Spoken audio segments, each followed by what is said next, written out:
እንኳን አንተ ኢትዮጵያም እኮ ነዳጅ የላት። አሁን ገንዘብ ጠፋ በለ የሰዎች ማጥፋት ተገቢ ነው። ኧረ ተው ተው፣ ዝም እንዳረዳችኋቸው በጎች የሁላችሁም ደም ይፈሳል። ዝም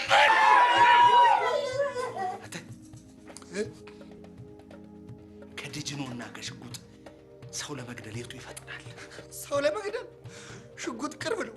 ወደ መንዘላዘሌ አስታዋሽ አልፈልግም።